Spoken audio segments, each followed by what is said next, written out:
Hey everybody, welcome to another video. Today we're going to be working on this Nintendo Switch. This has been sent in by a customer because it can't connect to any Wi-Fi network and it can't connect to Joy-Cons wirelessly. This is a very common issue on the Nintendo Switch, and it's normally caused by an issue which the Switch has suffered from the launch, from when it was first released, where the actual Switch bends because they are made of butter. So basically the Wi-Fi chip and the Bluetooth chip are one and the same, and what happens with the switches in particular, or with the Switch in general, is it bends in the middle of the switch. And the problem with that is it causes one of a few things. It can cause an issue with the RAM, so the solder balls under the RAM can crack. It can also cause an issue with the CPU, where the same happens, where the solder balls crack. And it can also cause an issue with the Wi-Fi chip as well, where the solder balls crack as well. So basically the switch, the actual housing, I don't know if it's because of heat stress or whether it's because, people put them in the back pocket or something like that. But the actual switch, and you can see it on this one starting to happen, it starts to bend. And most of the time that'll cause a blue light of death, or a blue screen of death, and you have to basically reboot the CPU or reboot the RAM. But sometimes it will cause the console to not have any Wi-Fi. Sometimes it will cause an orange screen of death, and again the orange screen of death is down to Wi-Fi.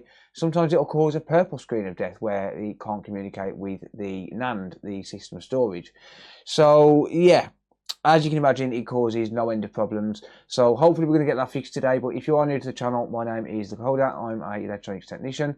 I mainly work on games consoles, but I do work on other stuff as well. So if that's the sort of stuff you're into, be sure to get subscribed and turn on the bell notifications, and that way you don't miss any future videos.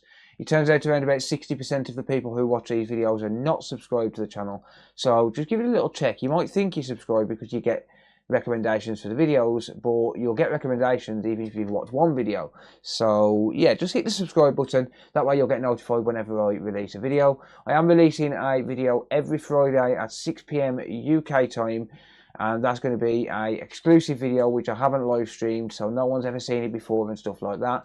But it also gets released early to my channel supporters, so whether you support me through the channel membership, the join button on YouTube, whether you support me on Patreon, or whether you support me by subscribing using a free Amazon Prime subscription on Twitch, links in the video description, you'll get early access to the videos. So if you're on Twitch and you support me on that, then obviously you can just join. I say obviously, it's not obvious. You can join the Discord channel that we've got called the Coders World. The Coders World. Sorry, I had a feeling come out and I can't get my words out because, well, I've got a little bit of a lisp. But yeah. You can join the Discord, and then you can link your Twitch account to Discord and you get early access that way. If you're a channel member, you'll get a post every single week on a Friday where I release a video early, and then that video will be released the week after, and a new video will be released to members or to supporters. So with that being said, enough rambling, let's get on with today's repair. You probably don't give a damn about what I've got to say, but just hear me out for a minute, alright? We all know that those sweaty little douchebags with cheesy fingers, living in the mom's basement, drinking Red Bull and simping over TikTok losers are gonna break the console. And you and I both know that you're too cheap to buy off eBay, you're too impatient to wait for AliExpress, and you're just about smart enough to avoid Amazon completely. You can admit it, because I'm exactly the same. That's why I started my online store, consolefix.shop.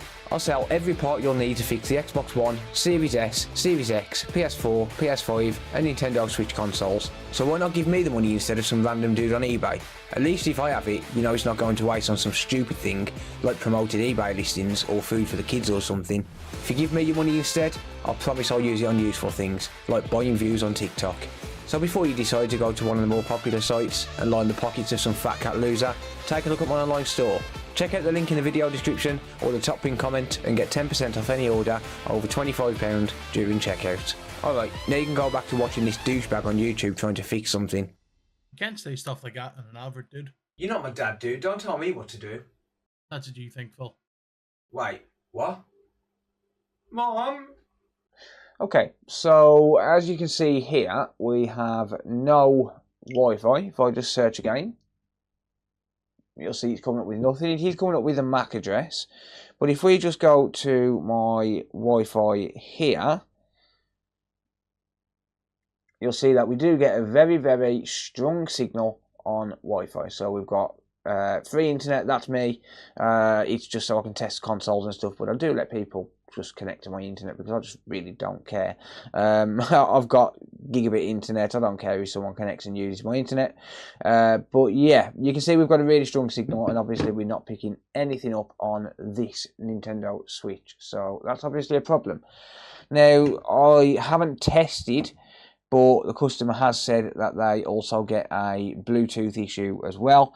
So what I'm going to do is I'm going to take it apart first of all. I'm going to see if we've got an issue with the antenna, because sometimes the antennas do come loose. So I'm not saying that this is the case on this one, because I don't think this has been opened and worked on. But sometimes the Wi-Fi antennas can just come loose anyway. If that's the case, obviously I'll plug them back in and test it, but I'll leave it turned on while I'm taking this apart, just to double check that.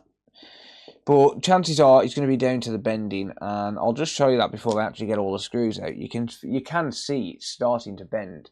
I don't know if it's going to come across on camera, but yeah, just in the middle there, you can see it's not, it's not flat. It should be. If we pop it on the desk, you can see it is wobbling in the corners. You probably can't see that very well, but yeah, just take my word for it. It is starting to wobble. Obviously, when it's facing that way, it's not, because the bend is actually going that way. These antennas are not loose. They are firm and solid. I don't think this has ever been taken apart. That foam looks like it's fully intact. So I think that this is just going to be a case of the Wi-Fi chip is going to be faulty. Now, there is a problem with the Wi-Fi chip on this. You can buy these. You can buy them from AliExpress. You can buy them from eBay. The problem is, are you going to get a genuine Wi-Fi chip from a Nintendo Switch? Because the Wi-Fi chip, even though it's an off-the-shelf part, they have custom firmware on them. And that custom firmware is required for the Nintendo Switch to recognise it and to allow a connection. The reason they have custom firmware is probably so as they can detect modding, I would say. Maybe. I'm not sure. It could just be purely on the fact that they don't want you to repair the things, right? But are you going to get a guaranteed working Wi-Fi chip? That's the question. And the answer to that is no. If you buy one off AliExpress, you're basically playing a lottery. If you buy one off eBay, if it's a genuine pull, then yes, you'll probably get a working Wi-Fi chip. But if you buy one off AliExpress, chances are it's going to be a brand new chip and it's not going to work, because they do require the custom firmware. I do sell them on my online store, and yes, I am going to be a shameless shill here. I do sell them on my online store. All of the models are compatible with each other, so if you do need one, I do sell them, and they are genuine pulls. I take them off donor boards, I reball them, and I resell them. So yeah, you can buy them. They are available, not just off my store, they are available elsewhere as well. But yeah, if you do want one and you want a guaranteed 100% working one, I do sell them on my online store if you do need a Wi-Fi chip. I'm just rambling as I take this apart, so I'm just getting this board out. And what I'm going to do, first of all, is I'm going to just basically reflow the chip. Because a lot of the time, like I say, it's not down to a faulty chip. It's down to cracked solder balls underneath because of the bending issue that we face. So this is starting to physically bend, and that could be the cause of the Wi-Fi not working. So it's this chip just here. You'll have to excuse the reflections. Yes, I know I can get a attachment, but yeah, never mind. There's a lot of metal around here, so even an attachment wouldn't help on here. I can't remember what it's called now. Some angled LEDs. I think Northridge Fix uses them. But anyway, so this is the chip. You can't see the model number very well on these. There you go. That's got the right angle. So we've got CYW 4356X. So you got that one, and then you got a Broadcom chip, a model that starts with a B. I can't remember it off the top of my head, but they are cross-compatible. They are the same chip, so they're just made by different manufacturers. But yeah, this is going to be most likely the cause of it, unless I can see any liquid damage on the board. So I am going to just give it a quick inspection, but I've got no reason to believe that this is liquid damaged. The board is in pristine condition. So I'm just going to give a really quick inspection and just see if we can see any kind of liquid damage. Potentially a little bit. Not sure what that is. That could be off the screw though.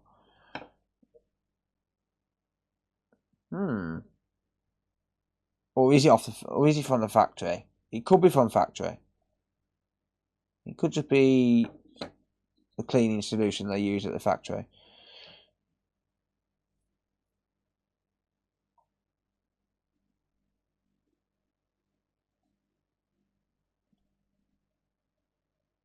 Yeah, I think it is. I think it's just cleaning solution. Not seeing any more evidence of any liquid damage. There's no burnt capacitors from what I can see on a quick inspection. Let's just check out this charging port as well, because that's a little bit dirty. I might need to clean it, but it might need replacing. And yeah, I am going to replace that charge port just for good measure if I get this working. So here's the issue. So these pins here are absolutely fine. These pins here, however, are not. So we've got a pin there which is loose, if you can see that.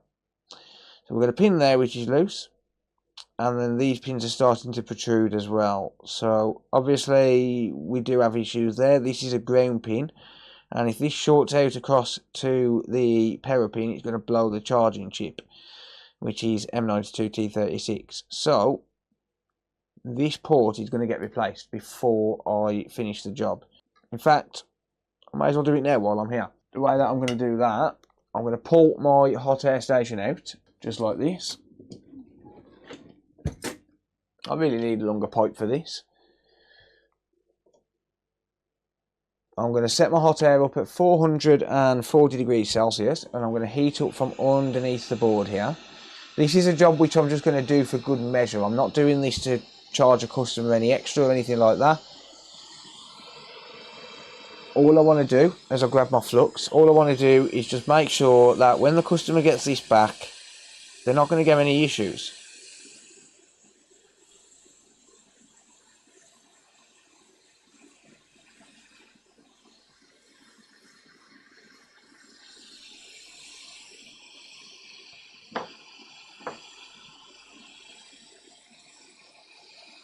So I heat up from underneath. I've got my hot air at 440 degrees Celsius at 40% airflow.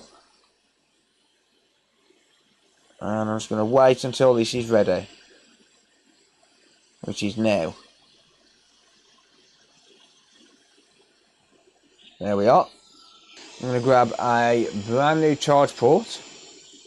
And because I used flux while removing it, I don't need to add any more solder. I can visibly see that there's enough solder on those pins. I'm going to weigh the board down. I'm just going to drop a cup on top of it just to hold it in place. And yes, I could put this on my board holder, but there's no point. So I'm just heating up the board again.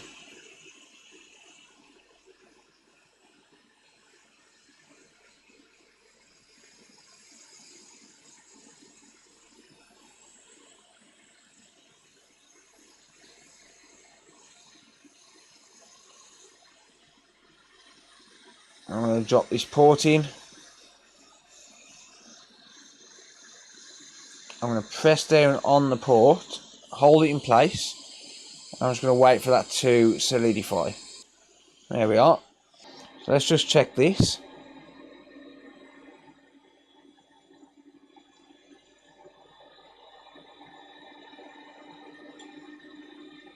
So I'm just going to nudge all of these pins.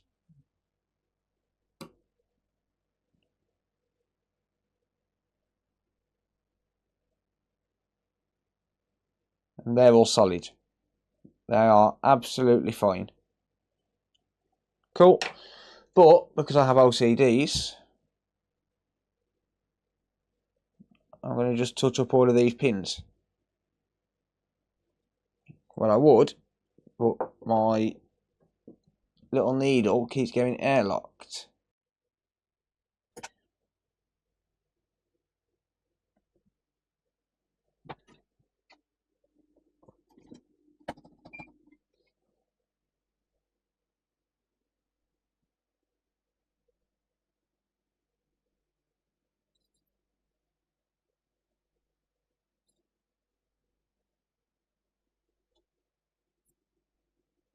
Okay, that is beautiful.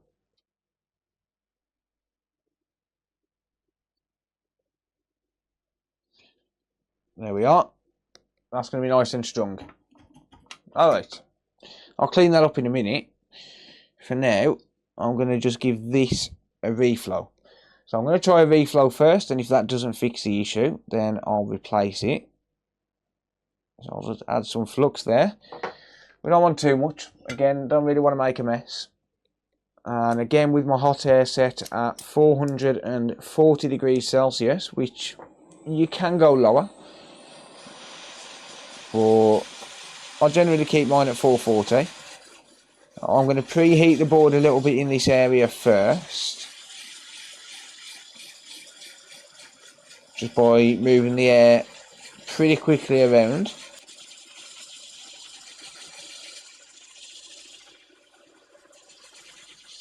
And then I'm going to come in closer.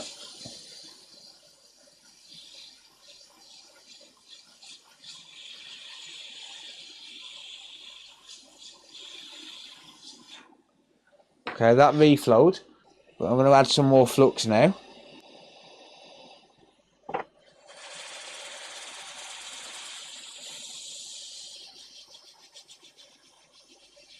There we go, that reflowed beautifully. That'll do it. So I'll wait for the board to cool a little bit, and then I'm going to clean it using some isopropyl alcohol. So the IPA I use is 99.9% pure. I buy this just from Amazon, but it's 99.9%. Very safe to use on boards. I'm just going to slowly clean this up.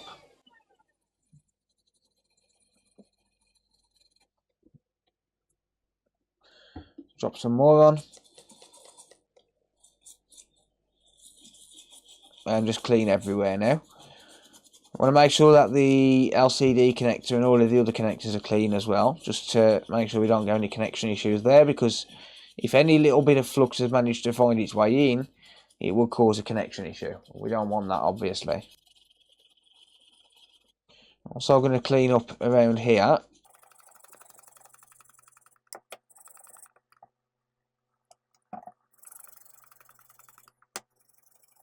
The liquid damage indicator's come off, but it's fine.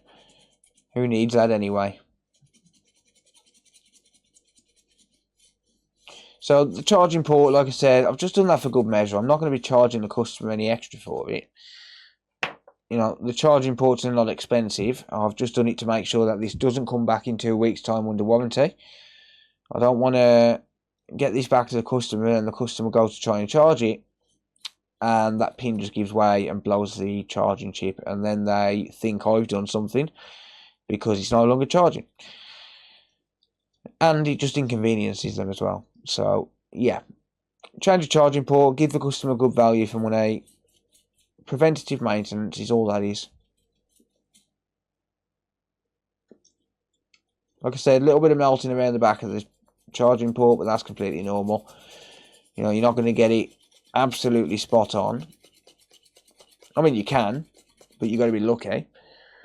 Alright, so there's that. And now that that's done, I'm going to just pop this back together, enough for testing, and we'll just see if it picks up a Wi-Fi signal. Sometimes it won't boot after a reflow. It just basically finishes the chip off. If it is a defective chip, it'll just finish the chip off and it basically won't turn on, or you'll get a orange screen of death. But yeah, it's worth a try, just to try and save a little bit of time, because most of the time, like I said, it's just down to, you know, slight bending on the board itself. Fingers crossed it turns on and actually boots up though. If not, it's fine, we just go ahead and change the Wi-Fi chip anyway. But that would mean having to re-boot one. Just in case it does work, I'll just route the cables now.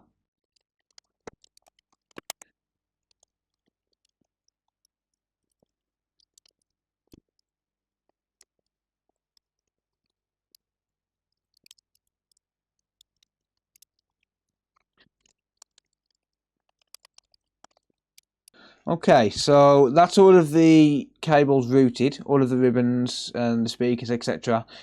Let's just try and turn it on now.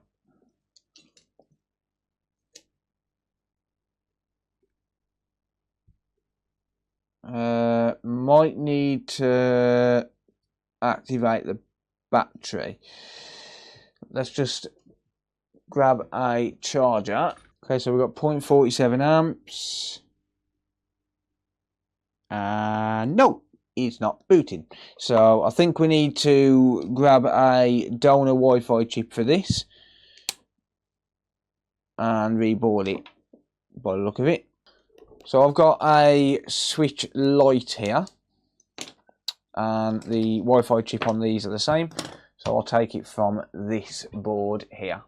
For the first time in ages, I wake up and don't hate it. I guess I found some peace. Through the day to the evening, without shouting and screaming, something new to me. Alone without being lonely, getting back to the old me. It's kinda nice to feel free. I thought this was over, thought I could control it. But if I speak the truth, I ain't over you. I was feeling sober until you came up now. I don't know what to do. I ain't over you. I ain't over. I ain't over. No matter what I do, I ain't over you. Give it time, things will settle. Just a face till it's better, yeah. Heard it all before. Even though we were toxic, feels the most when you've lost it. That's just how it goes. By myself feeling lonely, can't get back to the old me. I'm stuck in way too deep. I thought this was over, thought I could control it. But if I speak the truth, I ain't over you. I was feeling sober until you came up now. I don't know what to do. I ain't over you. I ain't over. I ain't over. No matter what I do, I ain't over you. I ain't over. I ain't over. No matter what I do, I ain't over you. Ain't over you. Ain't over you.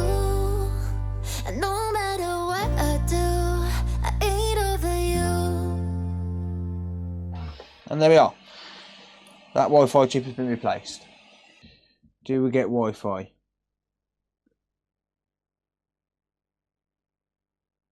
No. We don't get an internet connection. We don't have Bluetooth working either. Well, that's not something I'm going to be doing tonight because it's 4 AM. So what I'm going to do is I'm going to stop the video for now, and I'm going to pick it back up in the morning, I think. Alright, it's the next day, and this has gone on screen. So I've just got back into the workshop. I left this on charge overnight, and I also left my test Joy-Cons on charge. Well, these are not actually mine. They actually belong to another customer, and I'm waiting to get back in touch. So I left these on charge because I wanted to charge these Joy-Cons anyway. and I don't have a switch to charge them. So basically, well, I could have used the customer switch to charge them, but never mind. So I left this on overnight anyway, and it's only like 6 hours after I actually finished the video. But basically, I've come back into the office this morning, and this has gone orange screen. Orange screen, as I mentioned at the start of the video, is caused by the Wi-Fi chip. It's always caused by the Wi-Fi chip. So I've got a feeling maybe I was a bit tired last night. I didn't solder it down properly, or it could be misaligned. I don't think it's misaligned, but it could be. I don't think I gave the chip a tap to make sure it was actually, freely moving and and bouncing back into place. So yeah, I don't think I did the surface tension test on it. So yeah, I'll take the board back out and I'll give it a reflow again, just to see if that fixes the issue. If it don't fix the issue, it looks like I'm going to have to replace the Wi-Fi chip again, because chances are I've probably picked one up off a faulty motherboard. Obviously, it didn't get tested. I just took it off a motherboard that I've got in my own personal donor pile, and yeah, it's one of them. So never mind. I will give it a test, and I'll give it a reflow and then give it another test. So I think this is in the right place. It looks to be correctly aligned, but whether it actually is or not is a different question.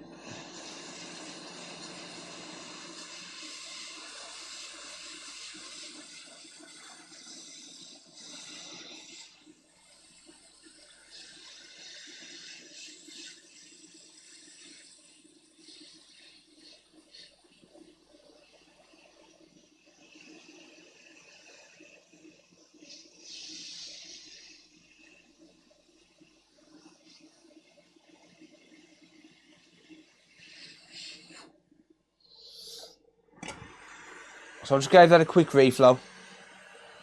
I won't bother cleaning it yet, I'll just test it. By the time I've put the ribbons back into this, it will be cooled down enough for testing.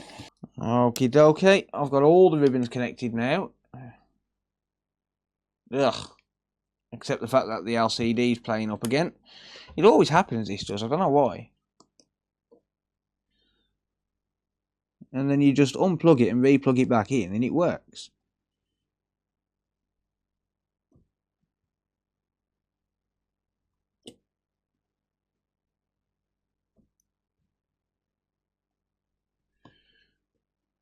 Don't know, maybe it's just me.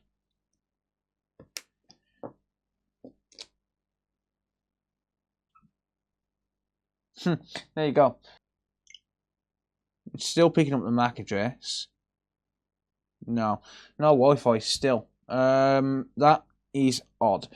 I'm gonna reball another Nintendo Wi-Fi chip, and yeah, hopefully the next one works.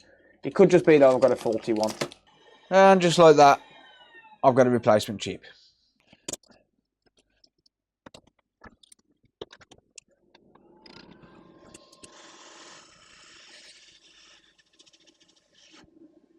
Yeah, that chip was lined up absolutely perfect. If we look at the solder balls on there, there's nothing wrong with where they were sitting. If it doesn't work with another chip now, then we've got another issue.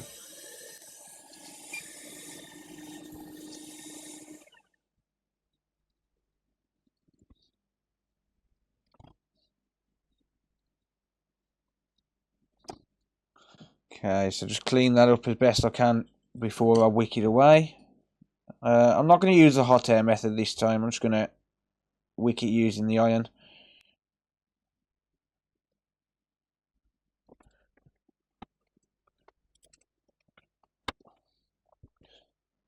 Just add some flux.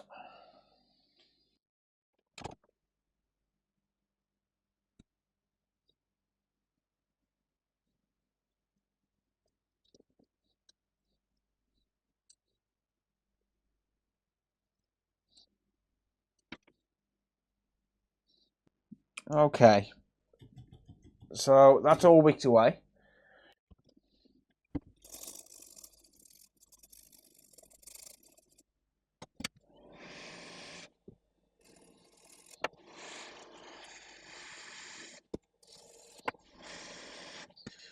Okay, I'm just going to add a bit of flux.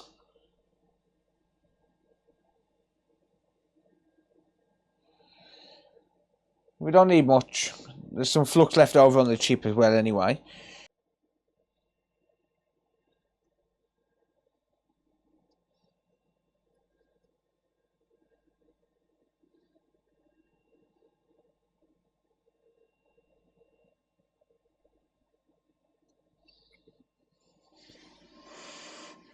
Okay, I'm going to knock my airflow down to 1% just for a minute.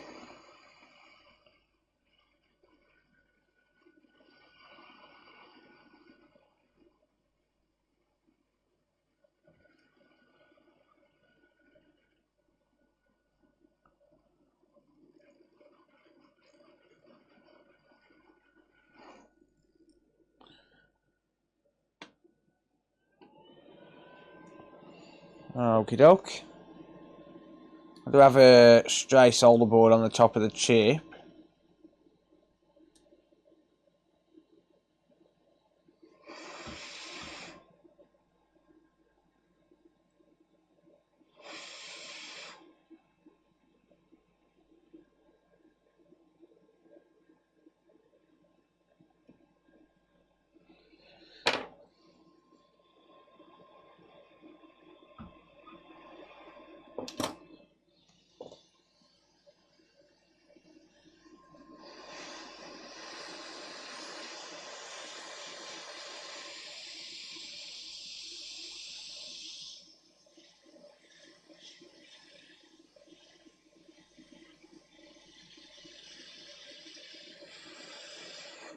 Okay. So that got a tap. It was definitely soldered. A little bit of excess solder on the shield here though, so I've got to get rid of that. There we are. Okie dokie. Okay, moment of truth. Does she work?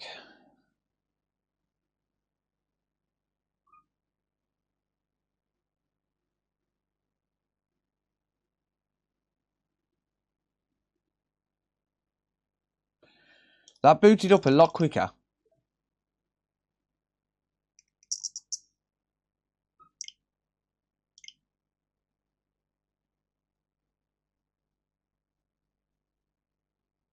There we go. We've got the internet back. Look at that. It's working. Let's connect to free internet. Yes, the screen needs a clean. They all get clean before they go out to the customer. That's working. Absolutely fine. Picking up a IP address. We're going to test the connection. It's going to be limited to 60 megabits per second because that's what Nintendo seem to like limiting it to. I don't know why, but no matter what, it's going to be limited to 60 meg. Well, 66.6, but yeah, there we go. I've actually got gigabit internet and it is Wi-Fi 6, but the Nintendo Switch isn't great in terms of download speeds and stuff. That's working. So, yeah. Okay, connect to Joy-Con. Does it connect this one? I mean, it should.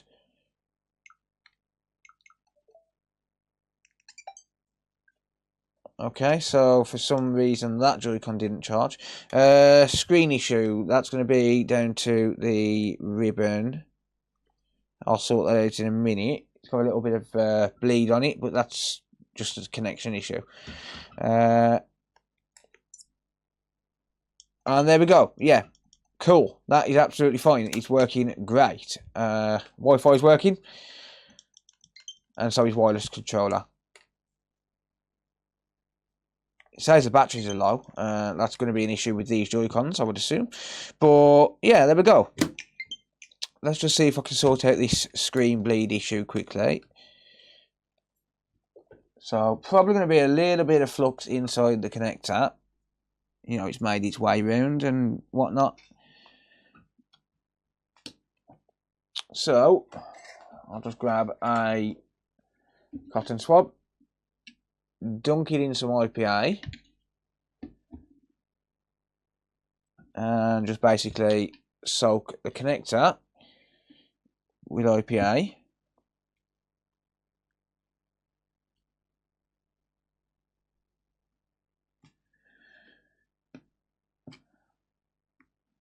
and let's try again.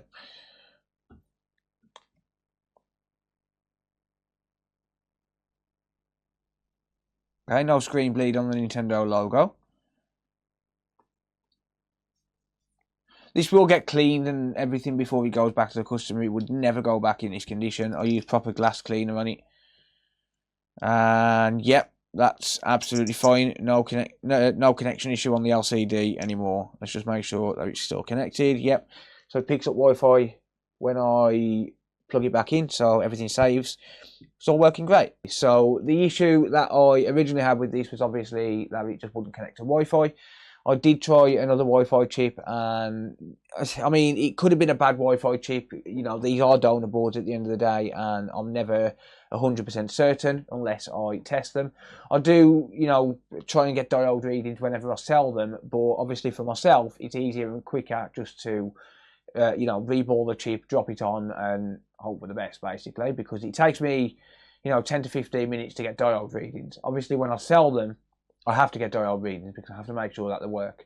Never had any complaints yet. So, yeah, there we go. So, obviously, that was either just a bad chip or something happened during the reboard and replacement process that killed the chip. I left it overnight and it did go to an orange screen of death. That is obviously down to the Wi-Fi or the Wi-Fi and Bluetooth chip. It's a well-known phenomenon that happens with the Switch. You know, when it's got a faulty chip. So, yeah, I don't know. It could have been faulty already, or I could have killed it by removing it. You just never know. That's part of the process. But, that being said, replaced it again, and now it's working, and I'm sure the customer is going to be happy. So, just for context, I've quoted £60 for this repair. That's £50 for the labour and £10 for the chip. So, that's what the customer's going to pay, and that's what you would pay if you sent it to me as well. So with that being said, thank you very much for watching. I really do appreciate it. If you do have any comments or questions, leave them down in the comment section down below. As always, don't forget to hit the subscribe button and turn on the bell notifications so you don't miss any future videos. And if you do want to support me, there'll be some information in the video description where you can do that. If you do want to buy parts and supplies, you can get them from my online store. And if you do want to organise a repair, you can book it in at thecoder.repair. The links are all in the video description. With that being said, thank you very much for watching. I really do appreciate it. I hope you've enjoyed it. And I'll see you all in the next video. Take care, everyone. Bye for now.